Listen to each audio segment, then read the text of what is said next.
Red టీవీలో మీ వ్యాపార ప్రకటనల కోసం ఈ నంబర్ ని సంప్రదించండి 6281747728. ఇప్పుడు వాళ్ళ ఆవిడ ఉంది ప్రశాంత్ రెడ్డి గారు ఉన్నారు. ఏదో ఆశ్చర్యకరమైన మాటలు మాట్లాడుతున్నారు. ఆవిడ రెండో పెళ్ళి, మూడో పెళ్ళి, ఐదో పెళ్ళి. ఎవరెవరు జీవితాలు ఎవరిని నిర్ణయించగలం? నాకు మొన్న అయింది పెళ్ళి, మీ అందరూ తెలిసిన విశాఖపట్నం పామ్ బీచ్లో అయింది. ఎప్పుడు వచ్చినాను నేను ఇండస్ట్రీకి, ఎప్పుడు పెళ్లి చేసుకున్నాను, ఎవరి పెళ్ళిళ్ళు ఎప్పుడైనాయి, ఎవరెప్పుడు పెళ్ళిళ్ళు చేసుకోవాలా, ఎవరిని చేసుకోవాలని ఈ గాడిద నిర్ణయిస్తాడు. వీడు కోవూరు ప్రసన్న కుమార్ రెడ్డి అనేవాడు, ఇందా చెప్పాను కదా, యుద్ధం చేస్తే మగాడికి మధ్య ఉండాలి తప్ప, ఒకవేళ ఆడమనిషికి గొడవ జరిగితే ఆడమనిషికి ఉండాలి తప్ప, ఆడవాళ్ళతో సంబంధం లేని రాజకీయ పార్టీలకు ఉండేటి ఈ నెల్లూరులో నల్లపరెడ్డి శ్రీనివాసరెడ్డి కావచ్చు, మాగుంట సుబ్బారెడ్డి గారు కావచ్చు, నేదుమల్లి జనారెడ్డి గారు, వీళ్ళంతా కూడా చాలా హుందాగా బతికేటోళ్ళు. ఎక్కడ కలిసిన ఆడవాళ్ళు గౌరవించేవాళ్ళు, ఆడవాళ్ళ గురించి మాట్లాడకుండా వెళ్ళే పరిస్థితులు సృష్టించిన వాళ్ళ పిల్లకాయలే వీళ్ళందరూ, బయట వాళ్ళు కూడా కాదు. మళ్ళీ వాళ్ళ ఇష్టము. వేమిరెడ్డి గారు కష్టపడ్డారు, ఇష్టపడి పెళ్లి చేసుకున్నారు. ఈరోజు బాంచర్ నేను సవారీ చెప్తుండా, ఈరోజు పెళ్లి చేసుకున్న మీ పిల్లలకు సంబంధించిన ఫోటోలు మీ ఇంటికి వస్తే తప్ప, మీ ఇంట్లో మజ్జిగ తాగితే తప్ప, మీ ఇంట్లో అన్నం తింటే తప్ప కనబడవు. ఆ మహానుభావుడు ఈ వయసులో కూడా తన భార్యని ప్రతి ఫ్లెక్సీలో పక్కన పెట్టుకొని, నా భార్యకి నేను సమానమైన ధర్మం ఇవ్వాలి, నా భార్య నాతో పాటు ఉండాలి, నన్ను నమ్మొచ్చింది, నా భార్య నాతో సమానం, నేను ఏది అనుభవిస్తే నా భార్య అది అనుభవించాలని ఈరోజు నిలబెట్టిన సంస్కారం గాడిదల్లారా, ఆ మనిషిని చూసి నేర్చుకోండి. పోండి. ఈరోజు ప్రశాంత్ రెడ్డి గారు ఆయన లేని ఫోటో ఎక్కడుంది? పోమే, టీ పెట్టుపో, చేపల పులుసు వడ్డించుపో. వాడు వచ్చినాడుడా అన్నం తిన్నారు వాళ్ళ పార్టీ మీటింగ్లకి ఇంట్లో అన్నం వండించేదానికి ఆడవాళ్ళు పరిమితం. ఈ సమాజంలో నా భార్య నాతో పాటు, అవునయా కష్టపడ్డాడు, సంపాదించుకున్నాడు, తన భార్యను కోవూరుతో నిలబెడుతున్నాడు, కోవూరులో నిలబెట్టి సొంత డబ్బులు కూడా ఖర్చు పెట్టి ఏకైక ధైర్యం ఉన్న మగాడు వేమిరెడ్డి ప్రభాకర్ రెడ్డి, నా పెద్దారెడ్డి. మీరు వచ్చిన డబ్బుల్ని దొబ్బేసేది కాక వచ్చిన పథకాలు ఆయనకి అసలు ఒరిజినల్గా చెప్పాలంటే వేమిరెడ్డి ప్రభాకర్ రెడ్డి గారికి అసలు రాజకీయాలు అవసరం లేదు. అగ్నికి వాయువు తోడుంటే ఆ మంటలు బాగుంటాయని, ఆయన ఉన్న డబ్బులకి ప్రభుత్వ అధికార లాంఛనాలతో ఉన్న డబ్బు కూడా బాగుంటే 10 మందిని న్యాయం చేద్దామని వచ్చారు.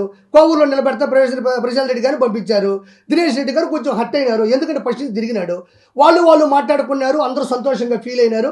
ఈరోజు దినేష్ రెడ్డి గారు, పోలవరెడ్డి శ్రీనివాసరెడ్డి కూడా ఆయనతో పాటు పరిగెడుతున్నాడు. మనకేంటి నొప్పి? కోవూరులో ఆవిడ ఉంటే బెటరే ఉంది, బెస్ట్ ఉంటే వాళ్ళది, అందులో తప్పే ఉంది. మా అమ్మ ముగ్గురు పిల్లకాయలు పెడితే ముగ్గురు మేమందరం చేపల పులుసులు పెట్టామా? ఒకరే ఎమ్మెల్యేగా నిలబెడతారు, అపోజిషన్లో ఇంకోటి నిలబెడతారు. ఆ మనిషి మాట్లాడే మాటలు చూస్తే నాకు అంత ఇబ్బందిగా అనిపించింది. కోవూరులో నిలబడ్డావు వేమిరెడ్డి ప్రభాకర్ రెడ్డి, మొన్నటిదాకా ఆది దంపతులు, నా తల్లిదండ్రులు, నువ్వు వైసీపీ నుంచి టీడీపీకి వెళ్ళామన్నాడు. ఇతను టీడీపీ లేడా? ఆ రోజు లేడా? ప్రసన్న కుమార్ రెడ్డి అనే వ్యక్తి టీడీపీలో ఉండే కదా, వైఎస్ఆర్సీపీకి వెళ్ళాడు.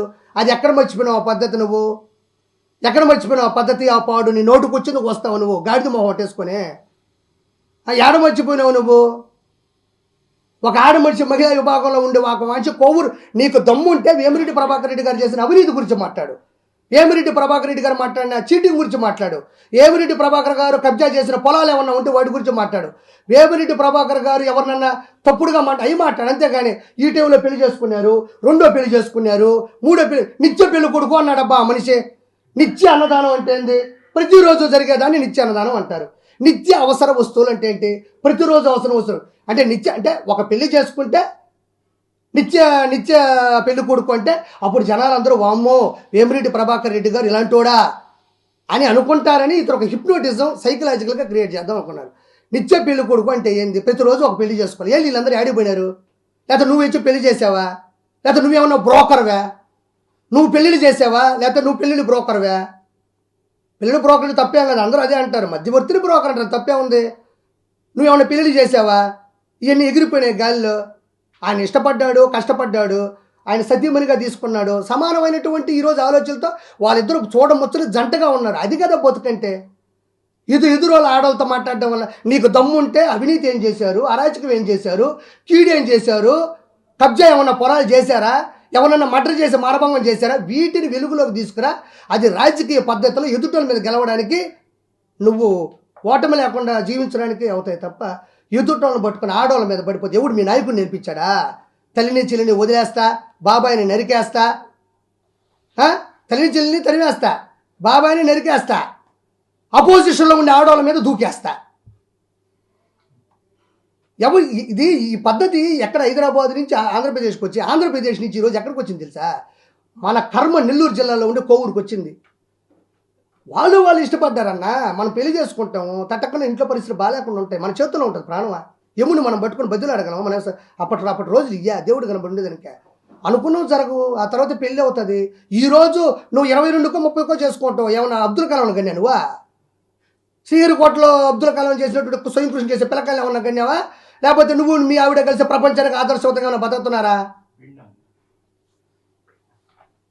నీ సొంత అన్నదమ్ములకే పిండం పెట్టావు, వాళ్ళకి ఇప్పుడు దండం పెట్టి యూట్యూబ్లో పెట్టారు, వీడియో ఆడియో పెట్టారు. ఏం చేస్తున్నావు? సొంత అన్నదమ్ములు నువ్వు వాళ్ళని చచ్చిపోయావు, నువ్వు చచ్చిపోవాలని వాళ్ళు. నోటుకు వచ్చింది కోవూరులో నువ్వు వేమిరెడ్డి ప్రశాంత్ రెడ్డి గారి మీద చెప్తాడు డయాబెటీస్ అంట. ఏముందన్నా, చిన్న పిల్లకాయలకి 5వ తరగతి పిల్లకాయలకి వస్తుంది షుగరు. డయాబెటీస్ వచ్చి ట్యాబ్లెట్ వేసుకుంటే కానీ లేచి నిలబడలేడు అంటున్నాడు. అవును, ఆయన వయసు 60 చిల్లర ఉంటుంది, డయాబెటీస్ వచ్చింది, ఓ ట్యాబ్లెట్ వేసుకున్నాడు, కుదుట పడ్డాడు, లేచాడు. ఇందులో అవినీతి ఎక్కడుంది? ఇందులో ఓటమి ఎక్కడుంది? ఇందులో పోటీ దిగకుండా ఉండే తత్వం ఎక్కడుంది? ఆయన ఇష్టపడ్డాడు, పెళ్లి చేసుకున్నాడు. వాళ్ళ కుటుంబంలో లేని ఒక ఆడమనిషి చేత, హుందాగా బతికే ప్రశాంత్ రెడ్డి గారి చేత ఆవిడ కోవూరు ఆత్మీయ సభలో కూర్చొని ఆవిడ నా పరిస్థితిని చెప్పుకునే స్థాయికి ఒక ఆడమనిషిని దిగజార్చిన వీళ్ళు ఒక రాజకీయ నాయకులా? మీకు ఆడోళ్ళు లేరా? మీ ఇళ్ళలో ఆడోళ్ళు లేరా? నేను దూకనా? నేను గాను దూకి అడ్డంగా కోవూరులో నిలబడ్డంటే ఒక్కొక్కడు కొవ్వు తీస్తా గాడిద కొడకల్లారా. వేమిరెడ్డి ప్రభాకర్ రెడ్డి గారి కుటుంబం మీద అడ్డదిడ్డంగా దూకాలంటే అడ్డంగా కిరాకార్పం దాటుకొని పోవాలా. కోవూరుకు నేను వస్తాను, నీకు దమ్ముంటే ఆపు. కోవూరులో నువ్వు డిపాజిట్లు రాకుండా పోతావు నీ జీవితంలో. నువ్వు ఆడోళ్ళ మీద మాట్లాడేది ఏంటి? పక్కన ఎవరో ఏటును కూర్చోబెట్టుకున్నాడు కేటుగాడిని, విజయసాయి రెడ్డి. నిజాయితీగా మాట్లాడి ఈరోజు నా పక్కన చాలామంది ఉన్నారు, నేను ఒక్కనే కనబడుతున్నాను ఇక్కడ. వేమిరెడ్డి ప్రభాకర్ రెడ్డి గారు తెలుగు యాస మాట్లాడతారు, మన నెల్లూరు జిల్లాలో పుట్టారు, నెల్లూరు యాస మాట్లాడతారు, నెల్లూరులో ఇల్లు కట్టుకున్నాడు, సంపాదించుకున్న డబ్బుల్ని 10 మందికి పెడుతుంటే ఈరోజు ఒక్కసారిగా వేమిరెడ్డి ప్రభాకర్ రెడ్డి గారు ఒక్కసారిగా తెలుగుదేశంలోకి దూకేసరికి నెల్లూరు జిల్లాలో వీపీఆర్కి ముందు వీపీఆర్ తర్వాత అయిపోయింది. నెల్లూరు జిల్లాలో వీపీఆర్కి ముందు వీపీఆర్ తర్వాత రాజకీయ పరిస్థితులు మారే స్థాయికి వచ్చినాయి. భయపడిపోయినారు ఒక్కొక్కరు, ఉచ్చ పోస్తున్నారు ఒక్కొక్కరు. వీపీఆర్ వచ్చాడంటే ఒక్కొక్కరు ఉచ్చ పోస్తున్నారు నెల్లూరు జిల్లాలో ఒక్కొక్కరు. ఎందుకు వచ్చినారు, ఎందుకు భయపడ్డారు? ఆయన రౌడీజం చేస్తే కాదు, డబ్బులు పోగేస్తే కాదు, ఫస్ట్ నుంచి 10 మందిని కలుపుకుంటా, 10 మందికి అన్నం పెడతా, 10 మంది చేత దండం పెట్టుకుంటా పెట్టుకొచ్చిన స్థాయి అతను.